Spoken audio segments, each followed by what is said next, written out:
Welcome to the Biological Life Sciences channel. Today in this video we are going to see in details about Northern blotting. So let's begin. So first of all, let's see what is blotting.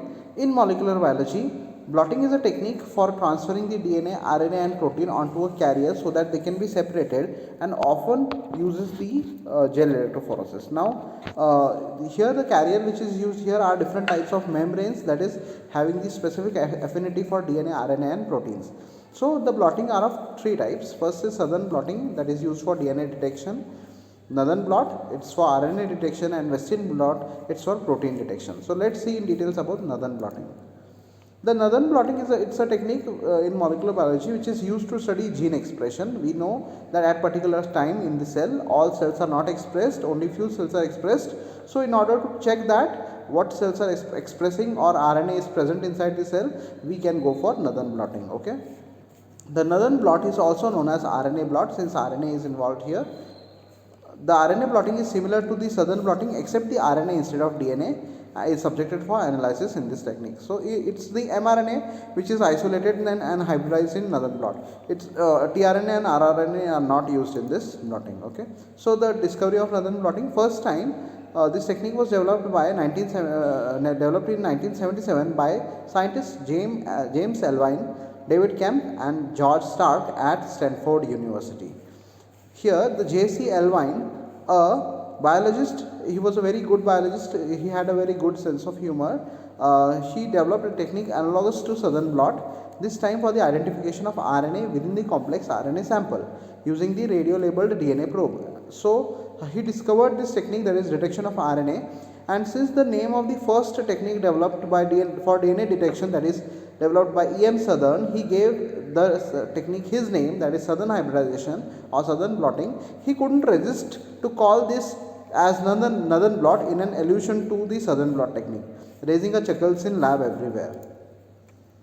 Let's see these procedure or steps involved in the northern blotting. First of all, the isolation of RNA is there. You have to isolate the mRNA here. So first of all, you have to go for isolation of total RNA. Obtaining high quality intact RNA is a critical step in performing the northern blot analysis. All protocols, techniques commercially available kits can be used for this RNA isolation, or the methods which are prescribed for RNA isolation can also be used. Thus, different steps in RNA isolation is first of all cellular lysis and membrane disruption, then inhibition of ribonuclease activity, and then deproteinization, that is removal of protein and recovery of intact RNA. So here the precipitant used for specifically isolating RNA is the lithium chloride solution, and the total RNA is extracted here. Now from total RNA you have to extract the mRNA, which is subjected for a column chromatography, which is having a ligand which is attached to the column, that is of poly DT. So we know that the mRNA is having a poly A tail. So what will happen when you pour the total RNA sample onto this column, the poly DT ligand present on the column will attract the mRNA, and mRNA with poly A tail will bind to that ligand, and rest other mRNA will be washed out by the buffer washing, and only mRNA remains there. Then you have to add a buffer after that, which will break the interaction between the poly D and poly A tail of mRNA, and the mRNA will be purified here. So thereby you can purify the mRNA required for the proper isolation of RNA. Now let's see the probe generation. Probe can be used. It can be produced by in vitro transcription reaction using isotope and non-isotopic labeled nucleotides, and can be incorporated directly during the synthesis. Okay, this can be done by three methods, that is random primer extension, end labeling, and PCR mediated. Okay, so there are different methods for probe generation that we can use, and this probe is subsequently then treated with biotin to produce a biotin-related probe for biotic blotting hybridization. Okay, so technical considerations here. Here the northern blot assay using RNA probe rather than DNA probe. So we are recommended to several adjustment in respect to the southern blotting. The type of membrane used here is also different one. Here is different appropriate buffers for RNA also, and the wash temperatures and all are elevated here because it's the RNA which is much reactive than DNA. So these are the different additions that is there in spite of southern blotting. So let's see the next step, that is denaturation. Once the RNA samples are isolated, the next step in Nathan blotting analysis is denaturing agarose gel. Since RNA can form a secondary structure, so the concentration of agarose gel or agarose gel formed here should be denaturing agarose gel.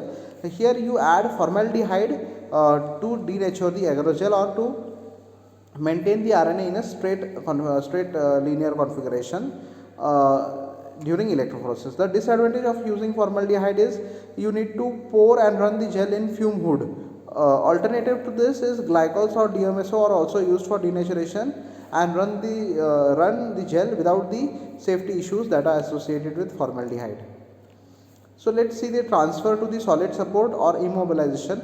The bands which is formed in the agarose gel, that is denaturing agarose gel, has to be transferred to a particular membrane or solid support. So once that RNA gets separated by denaturing agarose gel electrophoresis, the RNA is transferred to a positively charged nylon membrane and immobilized for subsequent hybridization.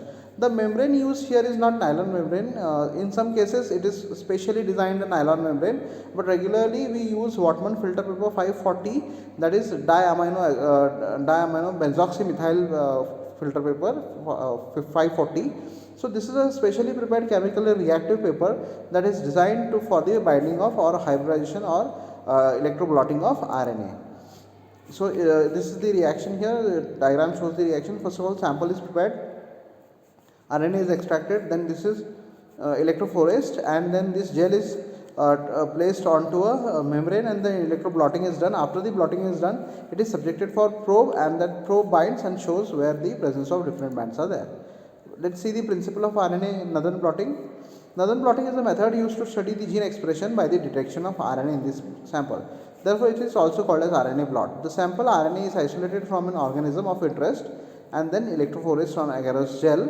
Depending on their molecular size, they are separated and they are subjected to a solid support, that is nylon membrane or nitrocellulose membrane.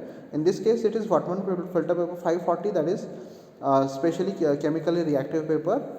This can be performed by simple capillary method, or different assemblies are available wherein the electroblotting is done in that assembly. So both ways it can be done. Here the capillary method is demonstrated where RNA is immobilized onto the membrane either by baking at high temperature or UV cross-linking, which results in the covalent linkages to the RNA and membrane, preventing the nucleic acid from being washed out in subsequent preparations. You can see here the gel is there, and after that the black colored nylon membrane is there. Onto that the filter paper is placed, and then paper towel is placed which is soaked in buffer, and a weight is added to this. Okay, so what will happen due to the capillary action, whatever the bands are present onto the gel will get into the nylon membrane through capillary action.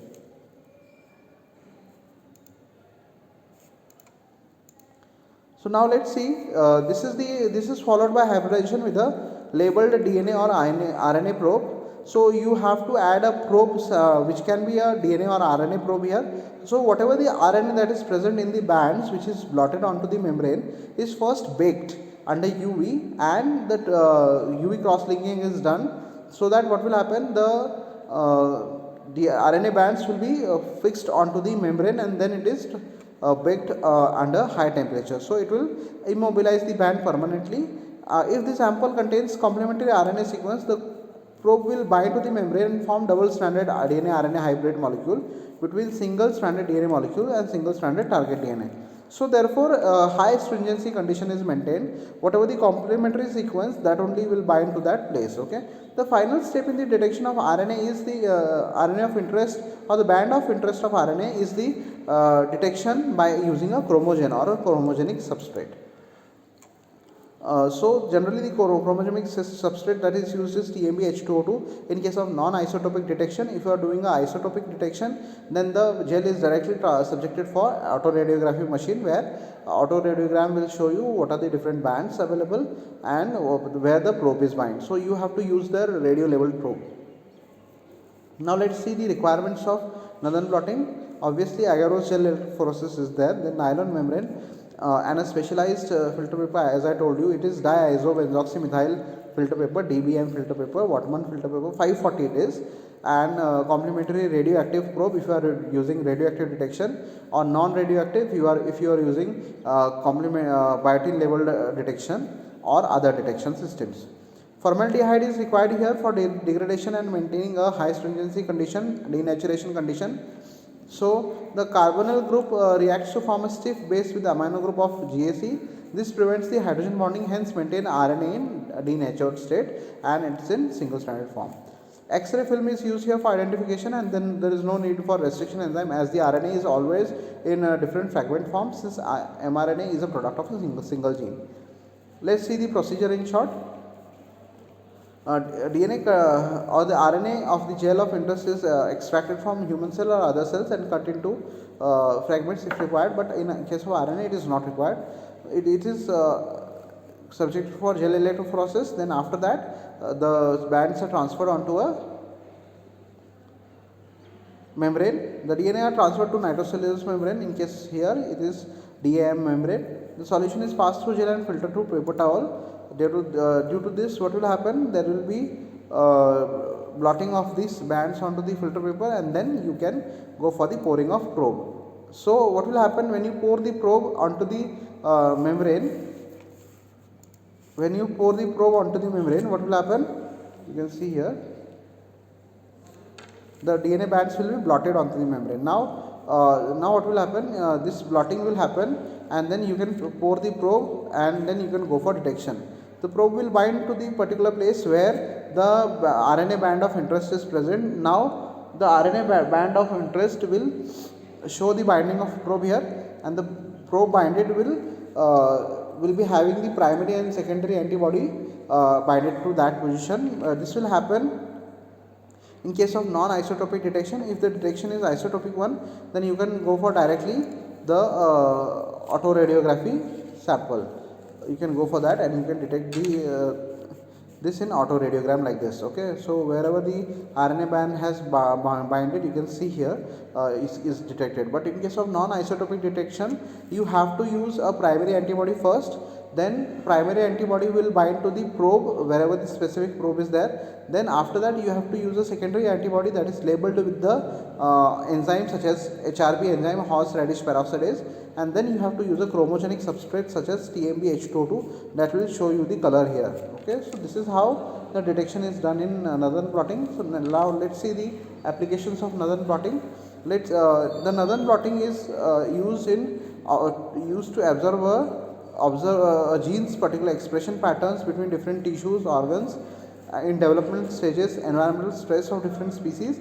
It is also used to show overexpression of oncogenes and down regulation of tumor suppressor genes in humans and other organisms. It is helpful in detection of specific mRNA in sample and used for screening recombinants which are successfully transformed, and it is also used for studying RNA splicing mechanism.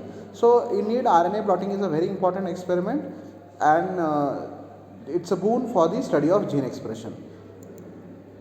Thanks for watching this video. If you like the video, please press like button, share, comment and subscribe the channel. Thank you so much for watching.